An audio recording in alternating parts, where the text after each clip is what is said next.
What is going on, everyone, and welcome back to another video on the channel. And today we're going to be going over my round 5 tips and predictions, as well as going over my tips and predictions for round 4 and going through my big calls, which I can tell you for a fact I'm going to get them all wrong.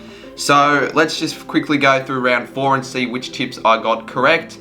So the first game, Sydney versus Essendon, I almost got this one incorrect, but luckily the Swans ended up winning, so 1 out of 1 so far. Then we got Port Adelaide v Richmond.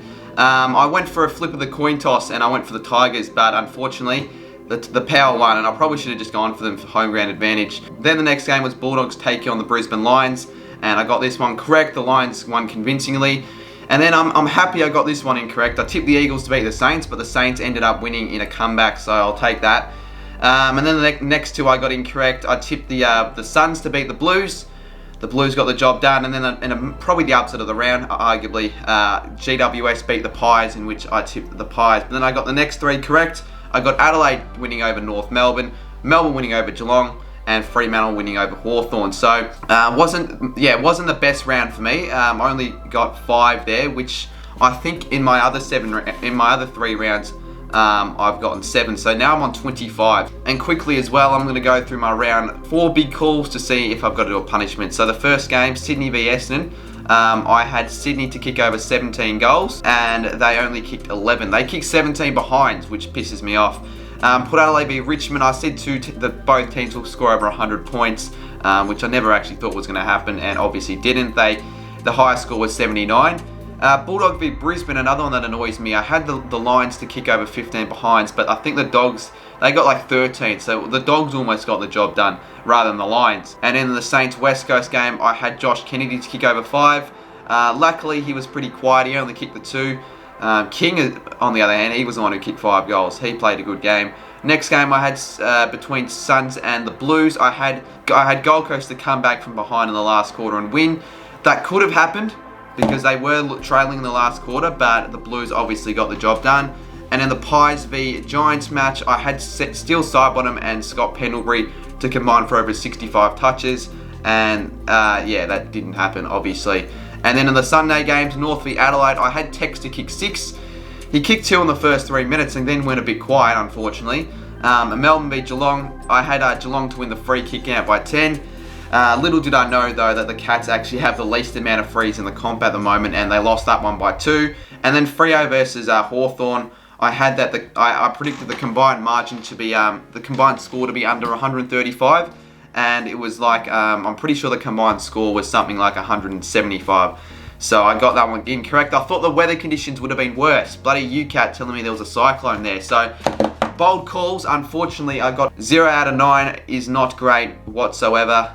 So obviously, I've got to do a punishment. So let's just go through the punishments. I got a lot of comments for that video, so let's just see which punishment I've got to do. The one with the most likes is from Jackson Burdett, and the punishment was to buy a North Melbourne membership. So obviously, I do not want to do that because that would just be a waste of money. But yeah, right at the current moment of time, I'm not actually going to buy the membership because I actually have like barely any money in my account.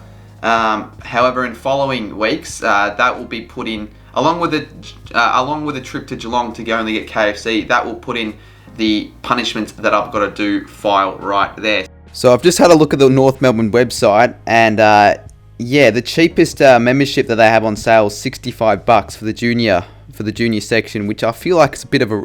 You'd think it'd be a little bit cheaper considering how crap North are, but the membership's called the Baby Joey membership, $65. You get a Baby Joey onesie and a certificate. So comment down DNL if you want me to get that membership, because that's probably the one that I'm going to get. So now I've got 2 punishments that I need to do over the next few episodes. So I guess stay tuned for that. And obviously, as always, if you want to comment down a punishment down below, the one with the most likes, that's the most appropriate, I will do if I get less than 3 big calls incorrect. So yeah, obviously I've got to do 2 at the moment, but I literally have no money to bloody buy a North membership right now, so that'll be on hold. Let's just get straight into the round 5 AFL tips. And the first game on my birthday, never happened before. Well, it has, but not for a Saints game. Saints taking on Richmond, Matty's match at Marvel Stadium. This could be a really good game, actually. The Saints came back off probably the win of the round, arguably. Well, I mean, I'm a Saints fan, but I mean, we came back from a 33-point deficit midway through the third quarter. The Eagles sort of stopped after that point, and the Tigers, they were valiant, they were good, but I think Port were just overall the better side, and they got the job done by 2 points. So head-to-head, the Tigers have got the better of the Saints. However, the past 2 or 4 encounters at Marvel Stadium, the Saints got the job done. So I've got some confidence here. If we lost against the Eagles, I'd have zero confidence, but I've got the confidence in this one, and I'm going to go for an upset. I might be biased, but I do reckon that we can get the job done here. Matty's match, so I'm going to be tipping the Saints to win the game by 10 points. There's the upset of the round. And my big call will be that Richmond score the first 3 goals of the match. Even though the Saints are predicted to win, the opposition in the Saints game has had the much better start. I think every game, they've scored the first goal. In the last 2 games, they've scored the first 3 goals. So I'm going to go for something similar. Next game, we've got West Coast taking on Collingwood Friday night footy. See, the Pies were expected to win, so were the Eagles, but the way the Eagles fell out in that game was just disappointing. They're up by 33 points, and they just, they ended up losing the game by 20, only scored 1 point after that. And Collingwood as well, they just fizzled out in that game. They were just poor, lackluster. They've got a lot of things to work on. Buckley, his job's arguably on the line at the moment, so I don't know what's going on there down in Collingwood. I think it's probably their lowest point in 4 or 5 years, if you don't include the trade period. So yeah, this game, I think it's pretty simple. These 2 sides playing pretty close ones, and last time they met, we all know that the Pies actually got up down in Optus, but I don't see it happening this week. I mean, Eagles have too much to play for. They're a much stronger side anyway. They'll bounce back after last week, and I'll tip the Eagles to win the game by 26 points. First Saturday game, we've got Western Bulldogs take on the Gold Coast Suns. The odds are telling me that the Suns are $6.05, which, as much as the Bulldogs are a great side and all that, I feel like it's a little bit harsh considering that the Suns have actually played good footy this season and have a percentage still of over 100. But we all know that they did fall short against the Blues. Probably should have won that game, even though the Blues did play better. And the Dogs, well, they're just continuing their amazing form. They're 4-0 now. I didn't think they'd get to 4-0. I mean, I thought they'd play well this season, but not this well. They're just dominating. They dominated the Lions. They should have won that game by more. So I'm going to go the Western Bulldogs to win this game comfortably by 43 points, with my big call being that the Western Bulldogs have 33 scoring shots on the day. And then the next game, we've got another 4:35 encounter. We've got Sydney taking on GWS, battle of the bridge at the SCG. I would almost say the Giants came off a better win. They probably played better than the Swans on the weekend, winning the game by 30 points against the Pies. But the Swans are 4-0, who would have believed that, and are looking to probably go 5-0 because the Giants, they got their first win last week, but they've been pretty lackluster all season apart from the Pies game. So I reckon this will be a semi-close game. Like the Giants will put up an effort, but the Swans will be too strong, and I'll predict them to win the game by 20 points. With my big call, Logan McDonald has 3 or more goals. Some might say that's not even a big call, but he's a young star.